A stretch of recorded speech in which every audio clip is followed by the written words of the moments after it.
Ya Ustaz, mengenai penjelasan Ustaz di pekan yang lalu bahwa kita harus mengikuti dalil dan bukan mengikuti ulama, ada sebagian dari saudara-saudara kita yang kita dengar dalam majelisnya menyanggah dengan berkata bahwa pernyataan tersebut terkesan merendahkan ulama, karena tentunya para ulama pun pastinya berfatwa dan beristimbat kepada dalil.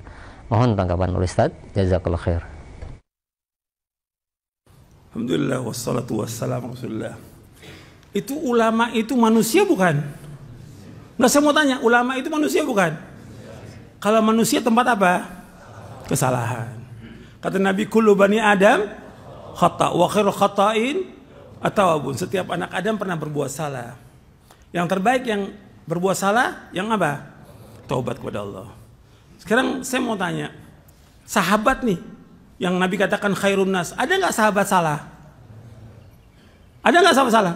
Ada, tapi kesalahan sahabat dengan kebaikannya, kesalahannya sedikit, kebaikannya lautan. Sehingga apa? Hapus semuanya itu. Mereka sebaik-baik manusia. Tapi sesudah sahabat tabi'in, ada nggak yang salah? Banyak yang salah. Sesudahnya lagi ada yang salah. Sekarang kita bicara tentang 4 imam. Hanafi, Maliki, Syafi'i, Hambali rahimahumullah. Mereka imam terkenal di dunia. Kalau ada ulama sekarang ini 100 ulama dengan mereka, lebih alim mana? Lebih alim mereka 4 imam ini. Ada 100 ulama sekarang dengan 1 imam, jauh. Karena apa? Imam itu hafal hadis semuanya. Quran hafal, Bukhari, hafal udah mereka hadisnya. Meskipun mereka di zaman itu belum dikumpulkan Sahih Bukhari kata seperti Imam Hanafi, Maliki dan yang lain. Tapi mereka hafalkan hadis. Tapi mereka mengatakan kalau ada pendapatku menyalahi Quran dan Sunnah, kata mereka apa? Buang pendapatku. Yang mengajarkan kita untuk membuang pendapat ulama kalau bertentangan dengan Quran dan Sunnah, yang mengajarkan siapa? Yang mengajarkan ulama juga. Kan antum bisa lihat nanti antum baca buku Sifat Salat Nabi Syekh Albani atau Aslu Sifat Salatin Nabi 3 jilid. Di juz yang pertama Syekh Albani menjelaskan tentang pendapatnya para imam. Dan sudah saya bawakan di sini. Di majelis ini udah, dan ada videonya, udah ada videonya. Antum bisa lihat bagaimana saya sebutkan satu persatu perkataan mereka. Jadi mereka sudah mengatakan kalau ada pendapatku menyalahi sunnah Rasulullah, buang pendapatku. Artinya perkataan mereka ini kalau ada fatwa dari mereka menyalahi Quran Sunnah, buang.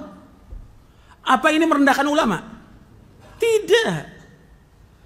Dan sudah saya jelaskan pada pekan yang lalu juga di jawaban itu, ketika Ibnul Jauzi mengatakan bahwa al-ilmu aslul a'zam, aslul akbar, ilmu yang paling besar, berarti wahyu itu paling besar. Apa ada ulama yang bisa mengalahkan wahyu? Gak ada, ini kalimat yang benar. Cuma setan ini berusaha bagaimana terus menggoda gitu. Termasuklah kepada ustadz-ustadz ini. Merendahkan ulama. Sama sekali saya nggak merendahkan ulama. Justru saya mengangkat apa di sini? Mengagungkan apa? Dalil Al-Quran wa Sunnah ala fahmi salaf. Yang saya tegaskan, saya tekankan, berpegang teguh kepada Quran dan Sunnah ala fahmi salaf. Itu yang wajib kita junjung tinggi. Adapun perkataan ulama, kalau bertentangan Quran harus kita tolak semuanya. Siapapun dia orangnya. Itu harus ingat itu. Quran dan Sunnah lebih tinggi dari semua yang ada. Ini wahyu Allah. Al-Quran dan Sunnah. Ada ulama sebesar apapun kalau menyalahi Quran dan Sunnah wajib kita tolak. Itu nas. Jelas tuh. Ibnu Abbas saja menolak ketika ada perkataan Abu Bakar dan Umar berkaitan dengan haji tamattu. Tolak. Kalau bertentangan dengan siapa? Dengan Rasulullah SAW. Ini harus perhatikan. Ini keyakinan. Ini hujjah, ini dalil, ini prinsip yang besar dalam agama Islam. Anda harus yakin, gitu. Jangan kemudian dibawa oleh setan, jangan bawa perasaan. Rusak agama dengan perasaan. Menghinakan ulama, saya nggak pernah menghinakan ulama. Antum lihat buku-buku saya. Saya bawa pendapat para ulama, jelaskan. Setelah siapa? Setelah Quran dan Sunnah dulu nomor 1, baru perkataan ulama. Bukan ulama dulu yang kita bawa, Quran. Yang kita wajib berpegang teguh, yang kita tidak akan sesat selamanya Selama kita berpegang kepada apa? Quran dan Sunnah. Taraktu fikum amraini lan tadillu ma tamassaktum bihima, kitaballah wa sunnati. Aku tinggalkan dua perkara yang kalian tidak akan sesat selama berpegang dua perkara itu. Al-Quran dan Sunnah. Diperhatikan nih.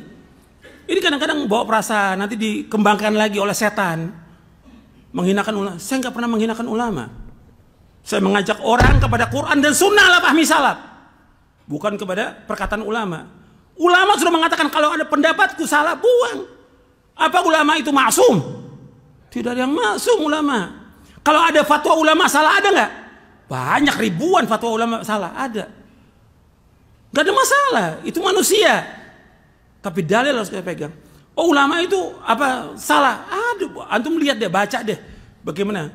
Imam Syafi'i ada qaul qadim, ada qaul jadid. Kesalahan mereka ada, wajar sebagai manusia. Dan mereka enggak dihukum oleh Allah karena ijtihadnya, karena mereka sudah berijtihad. Idza ijtahadal hakimu fa asaba falahu ajran, wa idza ijtahada fa akhta falahu ajrun wahid. Ini hadis sahih Bukhari Muslim.